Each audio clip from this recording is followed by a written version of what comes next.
ICDS સંજેલીના સીડીપીઓની Laliyawadi બેદરકારી સામે આવતા તાલુકા પંચાયત ખાતે રજૂઆત કરાઈ। સંજેલી તાલુકામાં ઇન્ટિગ્રેટેડ ચાઇલ્ડ ડેવલપમેન્ટ સર્વિસ યોજના હેઠળ કાર્યરત આંગણવાડી કેન્દ્રોમાં સીડીપીઓની બેદરકારી સામે સ્થાનિક લોકોને સમાજસેવી સંસ્થાઓએ ગંભીર આક્ષેપો કર્યા છે।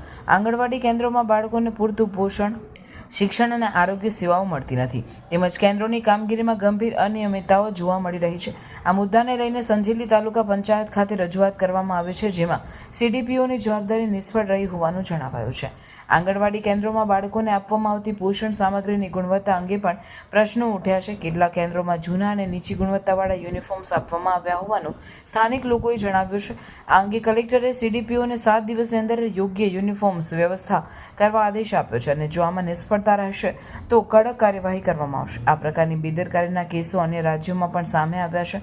ઉદાહરણ તરીકે ઓડિશામાં એક સીડીપીઓને 7 મહિનાની ગર્ભવતી કર્મચારીને રજા ન આપવાના કારણે તેના પદ પરથી હટાવવામાં આવ્યો હતો। આ ઘટનાની સીડીપીઓની બેદરકારીને માનવતા વિરુદ્ધના વર્તનનું ઉદાહરણ છે। આ તમામ ઘટનાઓ દર્શાવે છે કે આઈસીડીએસ યોજના હેઠળ કાર્યરત અધિકારીઓની બેદરકારી અને અનિયમિતતાઓ બાળકોના વિકાસ અને કલ્યાણ માટે ગંભીર ખતરો ઊભો કરે છે। આથી સરકાર અને સંબંધિત વિભાગોએ સીડીપીઓ અને અન્ય જવાબદાર અધિકારીઓ સામે કડક કાર્યવાહી કરીને આંગણવાડી કેન્દ્રોની કામગીરીમાં સુધારો લાવવો જરૂરી છે।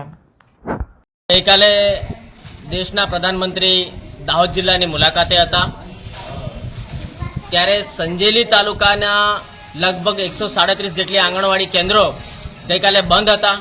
શા માટે બંધ હતા? સરકાર તરફથી કોઈ એવો પરિપત્ર કરવામાં આવ્યો હતો?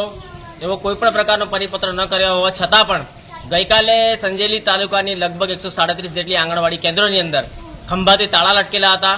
બાળકો સવારથી આવીને લગભગ બપોરના 2 વાગ્યા સુધી દરેક આંગણવાડી કેન્દ્રો પર બેઠા હતા અને ભૂખ્યા એવા ને એવા બાળકો ગઈકાલે પાછા ગયા છે। એટલે આજે અમે સંજેલી તાલુકા વિકાસ અધિકારી મારફતે એક આવેદનપત્ર આપીને રજૂઆત કરી છે કે આ બાબતની ખુલાસો કરવામાં આવે। આજથી લગભગ 2 મહિના પહેલા આઈસીડીએસનો જિલ્લા કક્ષાનો પ્રોગ્રામ વાંસિયા મંદિર ખાતે રાખવામાં આવેલો હતો। તે દિવસે પણ સંજેલી તાલુકાની લગભગ તમામ આંગણવાડી કેન્દ્રો બંધ હતા। એટલે આજે અમે તાલુકા વિકાસ અધિકારીને આવેદનપત્ર આપીને રજૂઆત કરી છે। આપનું નામ? જય સંગાડા।